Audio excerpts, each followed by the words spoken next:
Hello, my name is Joel Thornton. This is part one in a series of tutorials for modeling a realistic human hand in 3ds Max 2012. Here we have the finished hand, or a finished hand from the results of my process. And you can see here that it's got the really friendly edge loops for animation. It's pretty low detail right now, so this is perfectly ready for a video game. Or you can simply just go ahead and add a turbosmooth, as I have in the modifier stack over here. If I just turn on my turbosmooth, we can see here that the mesh smooths down really easily and puts all the edge loops in the correct positions so that you could rig this and animate it later, or add medium to higher frequency detail as you wish, and get a much better result while maintaining the base structure, which is, as I said, incredibly friendly for character rigging. So let's go ahead and get started. I'm going to go ahead and reset my scene, and I'm going to show you the steps that I took to get there. So let's go. The first thing we're going to do is we're going to make the top viewport active, and we're going to go into Views, Viewport Background, or you can hit Alt-B, the keyboard shortcut, and we're going to go ahead and load a background image that we're going to use as modeling reference for this project. So I'm just going to navigate to my directory where I have my file stored, and I'm going to grab the image. I'm going to click on Match Bitmap as my aspect ratio and lock the pan and zoom. And now I can go right ahead. My image is going to show up and it's going to be locked to my background. At this point, to make things a little bit easier to see, I'm going to go ahead and turn the grids off in all my viewports.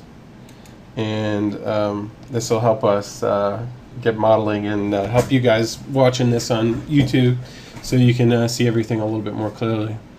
So now that we have our reference image input, let's go ahead and create a simple box. So I'm just going to create a box. I'm going to use my top viewport and make it about the width of the wrist in the image. And then I'm going to make it about half as high as it is wide, roughly. And then I'm going to go ahead and accept the results. And then I'm going to right click to get out of box creation mode. Now that I've done that, I have my starting point for my model. So I just hit the Z key to zoom the box. At this point I want to change the color of the box once again to make this easy for you guys to see and follow along. And let's get going. Alright, so we have our box, and at this point it's just a box. We're going to go ahead and start subdividing this thing to basically start generating what is the basis of the hand. So the first thing I'm going to do is I'm going to go over to the modifier stack, and I'm going to right click, and I'm going to say convert this box to an editable poly. Now that the box is an editable poly, we have access to all our sub-object modifiers such as vertex, edge, border, polygon, and element.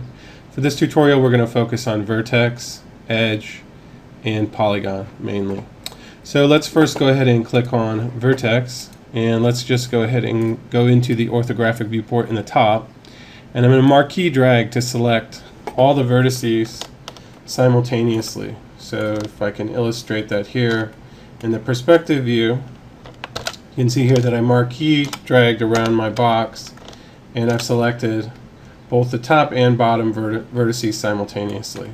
So that's very important to note, because some of you guys might try to just pick one of the verts and you'll start manipulating it, and then all of a sudden you'll say, why do I have two edges here when in your video you only have one? And the reason for that is because I marquee drag to select both vertices, and I'm going to pull them simultaneously. So let's just go ahead and do that. Marquee drag, pull this. Looks good. I'm just lining it up, if you'll notice, to the dimensions of the gray here, which represents the flesh for the wrist, and then I'm lining it up on basically the break here between the wrist bone and the I don't actually know what that bone is called, but those two bones there. Actually don't even know if that's called the wrist bone. I'm going to call it the wrist bone for fun. Alright, so let's go ahead and start extruding this box to get some more shape. So I'm going to go ahead and I'm going to click on the polygon. I'm going to select the face at the front of my hand, and then I'm going to go ahead and hover my mouse over this panel here on the side. And if you'll notice, I get these two little arrows here, and what that allows me to do is drag this panel out so I can basically see all my modifiers without having to scroll through the list, which can be very tedious in 3ds Max. So what I like to do is just pull these out so that I can see everything, that all the sub-object modifiers I have available to me while I'm working. It just really speeds things up and makes things a little bit easier to work. So we're going to go ahead and select the face at the front of the wrist. So this face right here, right there. And we're going to go ahead and extrude. I also like to use the extrude settings so that I can preview my extrude before I actually have to accept them. So you can see here I can drag this thing around and preview everything and get it exactly the way I want before I go ahead and commit to it. And that can be very important. If you've ever used the extrude tool in the interface and you click wrong and then suddenly your changes are committed, you have to do an undo to get out of it and then do it again. And in this way you can always preview it and you can keep yourself from doing the undo operation. So what I've done is I've extruded that face. I'm going to hit F4 in the perspective viewport so that we can see the wireframe on shaded. And I'm just going to extrude that face out to match up with the front of the metacarpal bones here in the hand. And I like that position, so I'm going to go ahead and say green arrow check for commit, and I'm going to accept it. I'm going to go into vertex mode again, and I'm going to marquee drag, again selecting both top and bottom vertices simultaneously. And I'm just going to kind of pull these verts to put them roughly in a position that I like, which is, it's not going to be quite over these sets of bones here because I'm going to be able to add an edge later that's going to do that for me. For right now, I like that position, so I'm going to go ahead and accept that. Then I'm going to go ahead and go into the polygon mode one more time, and I'm going to extrude this one more time. So let's go ahead and do it again using the settings so that I can dial it in before I commit it. I like that, so I'm going to accept it. I'm going to go to vertex mode, and I'm going to just go ahead and pull these verts to kind of be about halfway down the middle of the metacarpals here. And then I'm going to pull this one in so it kind of matches up with the general outline of the flesh, which is denoted in the dark gray here on my reference image. So then I'm going to go ahead and go into the polygon mode one more time, and I'm going to extrude it one more time. I like that, so I'm just going to go ahead and accept it. I'm going to then go into the top viewport, and I'm going to pull my verts this time to be roughly over the joint here on my pinky, which you see right here, and the joint here on my index finger. So I can actually pull that back a little bit. And that looks pretty good. Okay. So we're ready to, at this point, go ahead and subdivide the box in the length direction so that we can start forming the positions for the fingers and the edge flow for the tendons that run down the hand. So let's go ahead and do that. I'm going to go ahead and select my first edge here at the front of my what is my very rough hand, and then I'm going to select ring to select the ring of edges all the way around the front, and then I'm going to go ahead and use the connect tool to add 3 edges down the center of my palm here. So there we go, 1, 2, 3. That looks pretty good. I'm going to go ahead and accept it. And as you guessed, I might go into the top viewport again go to vertex mode, and I'm just going to go ahead now and position all my verts starting with the first row, and I'm basically just going to have them all kind of straddle the union of these two joints right here, just like so.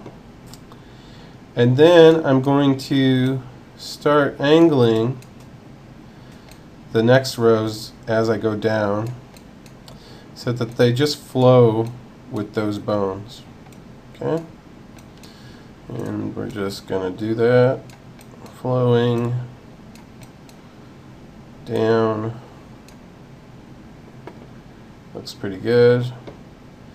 And then we're going to just go ahead and pinch these in a little bit because the tendons in your hand actually flow down the finger bones and kind of converge to somewhat, not really a point, but it just converges a little bit.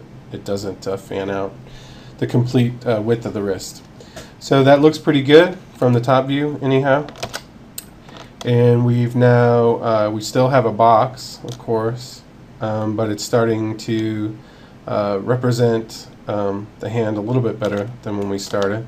So let's keep going. Let's go ahead at this point, and we're going to select the side set of edges, and I'm just going to select the first one there at the right of the index finger, and I'm going to go ahead and then say ring to select the edges all the way around my low-res cage here for my palm. And then I'm going to go ahead and connect. This time I only want to use one set of edges all the way around, and I'm going to say accept. I like that. Okay, and now we are to a position here where we can go ahead and extrude the polygons out that represent the hole or the position where the thumb goes. So what I've done here is I've selected the polygons on the right side of my hand that hover this joint right here, and that represents the position for the thumb. So I'm going to go ahead and just extrude that, and these are going to get pretty heavily pulled points, so I'm just going to go ahead and accept the extrude, knowing full well that I'm going to go into vertex mode, go into my top view, and I'm going to position these how I want, basically. So that looks pretty good. At this point, we can probably bring this guy out a little bit and kind of tighten this one in here a little bit. You can always change these later, so you know your vertex positions at this point in time are going to get tweaked pretty heavily later, so you don't totally have to worry about that. You just kind of want to be in the ballpark. So okay, so I've extruded the thumb position out once. I'm going to go ahead and grab those faces again. They're already pre-selected because I've already had them selected. And I'm going to go ahead and extrude it one more time. So I'm going to do that. I'm going to accept it, go into vertex mode, go into my top view, maximize, position, looks good. Okay, I'm just profiling that bone right there. So I'm going to go back to my perspective one more time, go into polygon mode, and I'm going to select those. If they weren't selected, I could select them, and I'm going to extrude them one more time, and I'm going to accept it, and then you guessed it, I'm going to go into vertex mode, go into the top view, and I'm going to go ahead and shape these verts to basically straddle the joint there at the base of the thumb's metacarpal and the phalange, the first phalange. So okay, actually technically this is probably a phalange on the thumb, but I'm not sure what the actual anatomy is, but basically this bone in the thumb is equivalent to this bone in your finger, and it's just kind of hidden so you don't see it, and often people will incorrectly model a hand without that, and it'll cause problems later when you start rigging the model for animation. So here we go. We have now what's looking a little bit like a glove. And at this stage in the game, we want to go ahead and start adding some shape to this by pulling points. So one thing we can do to make our lives easier when it comes to pulling points is we can add a smooth modifier to this model, which will allow us to pop back and forth between this low resolution cage and a higher resolution smooth version. I like to use the turbosmooth, so I'm going to go into the modifier stack, scroll down to the turbosmooth, and you can see here that I've smoothed my geometry. It got a little bit more round even though it's still kind of flat and boxy. And so you can see that. You can go into the editable poly. If I turn off vertex mode, I go back up to smooth. You can see here it'll smooth it, not in vertex mode. If I ever want to turn the smooth off so that it's not displayed, all I have to do is click this little light bulb right here to turn it off. So during the rest of the tutorial, I'll be popping back and forth between turning the smooth on and off, and you should be doing the same at intervals in your work just to see what kind of shape you're getting for your model. So let's go back down one more modifier in the stack to that editable poly that we created the first time, and let's go into vertex mode.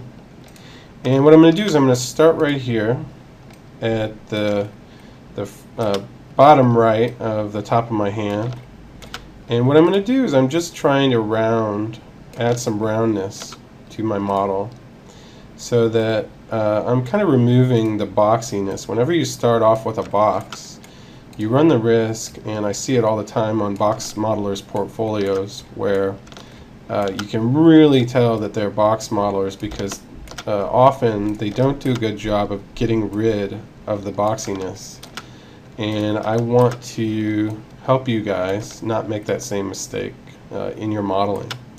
So let's go ahead and we started at the beginning, starting here at the base of the wrist, and we're going to start moving around.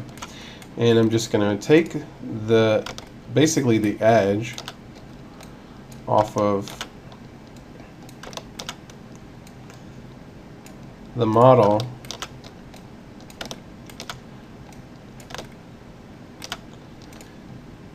starting there and just working my way all the way around to kind of get it to be round, like the hand actually is. You know, the hand does not look like a box. So let's keep doing that.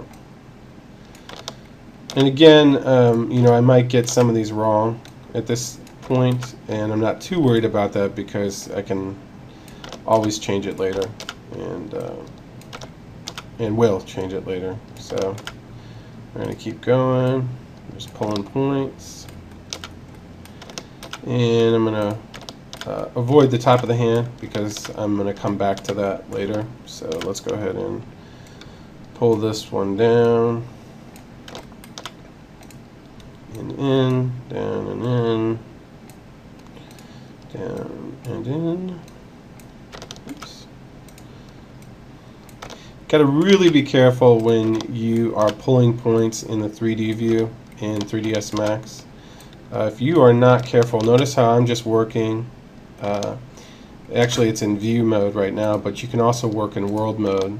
What you want to do though is you kind of want to avoid, unless you've mastered it, which takes a while to do so, you want to avoid moving the vertices in 3 dimensions simultaneously, because you can end up with some really wacky results. So what I like to do is just grab the arrows and move them in one axis at a time, and then you know that you know you're not going to end up with some sort of exploded vertex that ends up way off in space, and you'll know exactly what I'm talking about once you do it, if you do that, and you end up with a point that flies out in no man's land. It's because you tried to manipulate it in all 3 axes at the same time.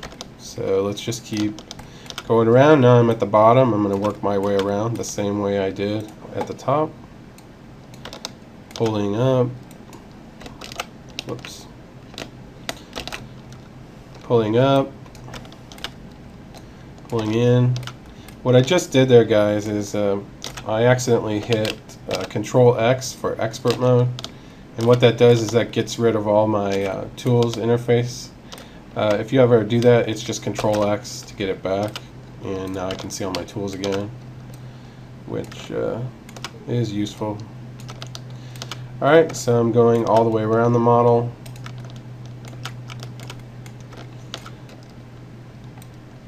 And just taking that boxy edge off of the form.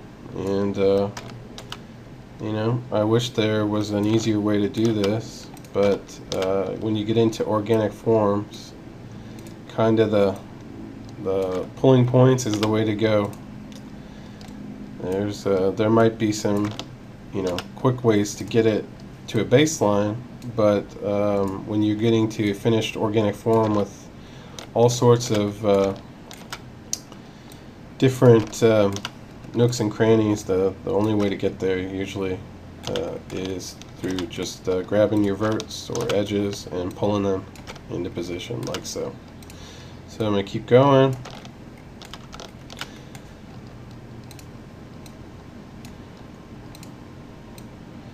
And we're almost done. Last vert. Oops.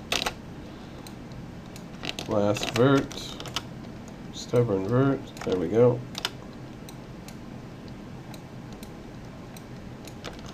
Okay. And we've attempted to basically remove the boxiness from at least one edge of our model. So let's go ahead and I'm going to zoom, hit the Z key to zoom extents on my model. And I'm going to go now and turn on the turbo smooth and just take a look at it and see how we're doing. So nice, I've knocked down that hard edge, at least on the top and bottom of the model. And now I want to take another pass at this in vertex mode. And this time I'm going to go ahead and start adding shape to the interior edges and vertices of the model. So I'm going to start with the wrist, and let's just go ahead and select these two verts here at the center. I just want to give my wrist a little bit of a, oops, accidentally selected the entire ring of edges or vertices. So right now I'm selecting one edge, Control to select another edge. Occasionally I accidentally hit Shift and then it selects the ring, and that's not what I wanted. Okay, and what I'm trying to do here is I'm just trying to round off the top of the wrist now. And for the bottom, we're just going to add a little bit of roundness to that also. So I like to just bring this one down and this one down. And you kind of just look at your own hand. On my wrist, there is, it's not a total concavity, but it's a kind of suggested concavity. So that it looks something like that, and you can just, you know, if you're modeling someone else's hand, it might not do that. So you want to just kind of look at your own wrist or whatever wrist you're using as your reference and model it that way. Okay, so let's keep going. Now I want to go to the top of the hand. I just did the wrist. The other thing I want to do is I kind of always like to do this. If you look at your wrist also, there's this point where the wrist like somewhat juts up right after the palm hits the hand, and it's not that extreme, but it's definitely there. So I like to do that. I just move that entire back set of verts up a little bit slightly. Okay, and then let's go to the top of the hand and let's get a little bit of shape. If I look at my hand, it's not a complete flat plateau here at the top of the palm. So what I'm going to do is I'm going to select all the verts in this set, in this row set here, and I'm just going to move them up slightly, just to give it a little bit of a variation, and that looks pretty good. I'm going to leave the second one alone, but what I do want to do is select these verts here. Control, I just hit the Shift again accidentally. I'll probably do that all night. And I'm just going to round the hand out a bit so that it's not, again, such a flat plateau. It's going to have a little bit more of an organic form, and that's going to really pay dividends as we later start to smooth this thing. So when we throw our turbo smooth on it, the turbo smooth is going to be a lot friendlier to us than if I kind of left everything boxy. So let's go ahead and I'm grabbing the bottom of the hand and I'm kind of just giving it a crease down the center so that it has just a slight bend to it instead of again total boxy form.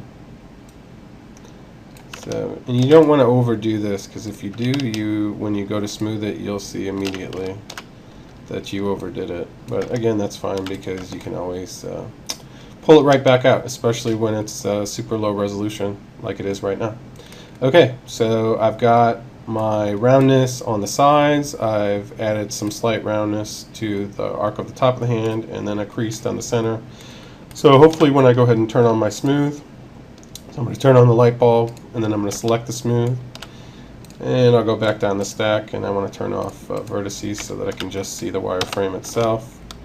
And now when I look at my mesh, if I turn off the wireframe, you can see here that we're getting a little bit closer to an organic shape, and that's what I wanted.